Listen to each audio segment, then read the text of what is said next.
सन्नी सागर entertainment channel के लाल button को दबा दीजिए और नए नए गानों का मजा लीजिए।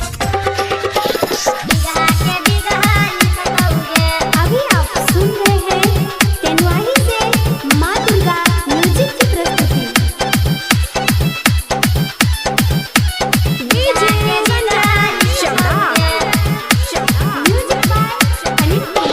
मानी ले गोहरी ही बात हमर तू गजब के फैशन दिखत हो गे। मानी ले गोहरी ही बात हमर तू गजब के फैशन दिखत हो गे। यादव जी के सैया बना ले बिगहा के बिगहा लिखत होगे। यादव जी के सैया बना ले बिगहा के बिगहा लिखत होगे। अभी आप सुन रहे हैं राइटर सनी सागर को। एक बार जो मैंने कमिटमेंट कर दी तो फिर मैं अपने आप की भी नहीं सुनता।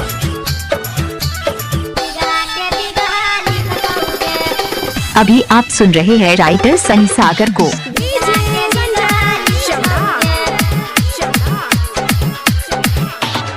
सोनी लियोन जेना के गोहरी लागो तो हर रूप गे।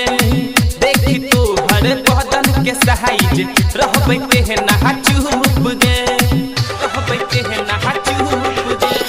सोनी लियोन जेना के गोहरी लागो तो हर रूप गे।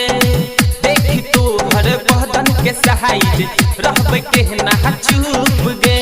हुसन के पहरी सुन फूल झहरी तो हर सबाद पूरा चिखतौगे। हुसन के पहरी सुन फूल झहरी तो हर सबाद पूरा चिखतौगे।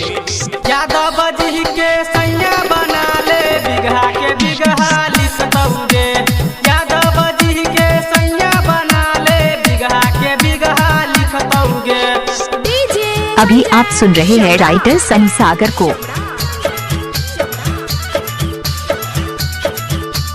अभी आप सुन रहे हैं राइटर सनी सागर को।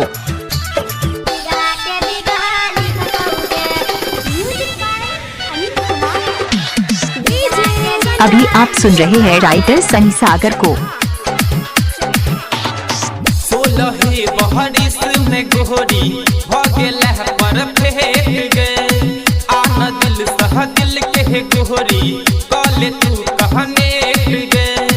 कले तू कहने गे। 16 बहरिस में गोहरी भगेल पर फेंक गे। आन दिल सह दिल के गोहरी कले तू कहने गे। कदही दहान सुनहि गे जान तबे त आशिक सिखतौगे।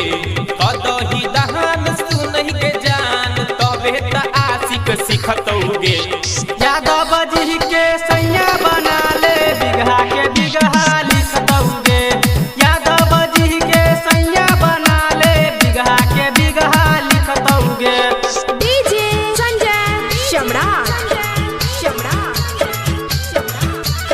अभी आप सुन रहे हैं तेनवाही से माँ दुर्गा म्यूजिक की प्रस्तुति। Music by Anil